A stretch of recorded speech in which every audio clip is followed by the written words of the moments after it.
Okay, it's time to look at another example of a min-max problem, and this time I'm not even going to try to make a real-life problem. This time we are trying to find the largest cylinder that we can shove inside of a parabola, because I'm sure you've wondered that a lot of times. How big of a cylinder can I get in there? So step one, making a sketch and labeling the variables. So I have a drawing here already. I will label the fact that, so the radius of this guy is x and the height is y. So that's kind of worth a note of the radius being x and the height is y. And this parabola is just y equals 9 minus x squared. So that's step one. Step two, write an equation for the thing you're trying to minimize or maximize. We want a maximum volume. So volume of a cylinder, pi r squared h. So pi times the radius, which is x, squared times the radius times the height, which is y. And then we have the old problem again of too many variables, because we don't want to have two variables. It's not a related rate problem. But we do know that y is equal to 9 minus x squared, so I can just substitute that in. So v equals pi x squared times 9 minus x squared. So that's our step 2 and 3. And then also specifying a domain. So if we're going to specify the domain, x has to be between 0 and 3. So if we look at our drawing here.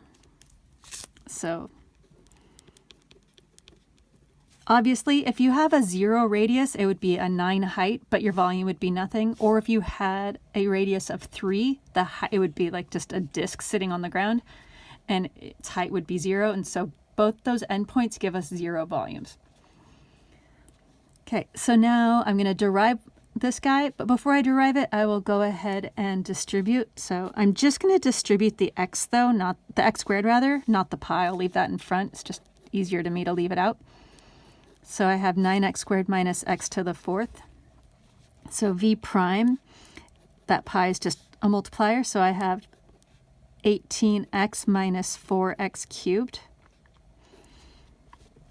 And if we're going to set this guy to 0 to find where the maximum is, probably be good if we factored this. So I can pull a 2x to the front, and then I get a 9 minus 2x squared. Solving this guy is equal to 0, obviously if x is 0, which we knew that already. And that one's clearly a minimum. Also, if 9 minus x squared is equal to 0, that means, 9 minus 2x squared equals 0. So 9 equals 2x squared, so 9 halves equals x squared.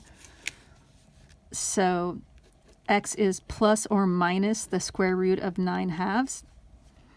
And then looking at this, I'm just going to come up here.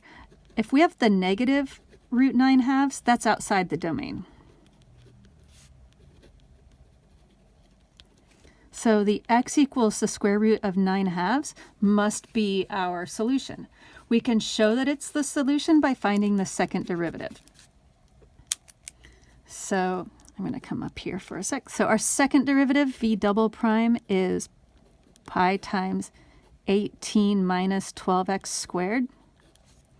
If we look at v double prime of the square root of 9 halves, pi times 18 minus 12 times 9, the square root of 9 halves squared. That is, square root of 9 halves is more than 2, so 18 minus 20, more than 24, that's definitely negative. So remember from the previous section, we know that if you have a negative second derivative, we are concave down. Therefore, we have a maximum. And the square root of 9 halves is between 0 and 3. But let's check all this out against our calculator. So I have this guy in here already. And to make our graph, I'm going to look at my table.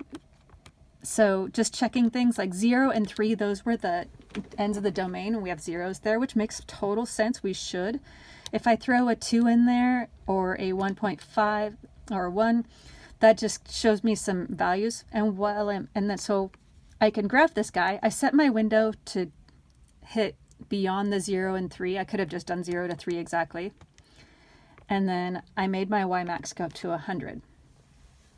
So from here, I can do that maximum thing I showed in the last video. And also I can just put in hit trace and put in the square root of 9/2.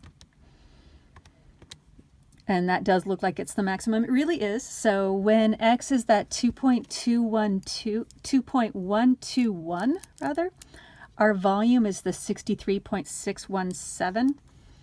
And a reminder that when you are doing any of these things, you could write the square root of 9/2 as your x value. That's totally fine because it's 100% accurate.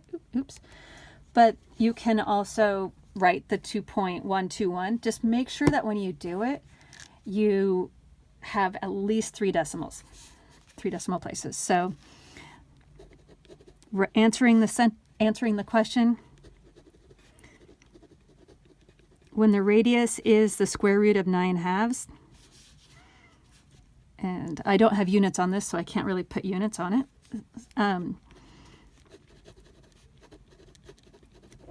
The volume is 63.617. And to be complete, I didn't ask it in the question. I should have, but I was a little sloppy when I wrote the question. I probably should have said what radius and height. So we can make a note of that. The height will be 9 minus the square root of 9/2 squared. So 9 minus 9/2, 4.5. Huh, interesting. The height is half the total height of the parabola. Is that a coincidence? No. So there is yet another example. So again, on all of these guys, you're going to follow these 5 steps and checking your endpoints, checking your domain, and just being super careful. But you got this.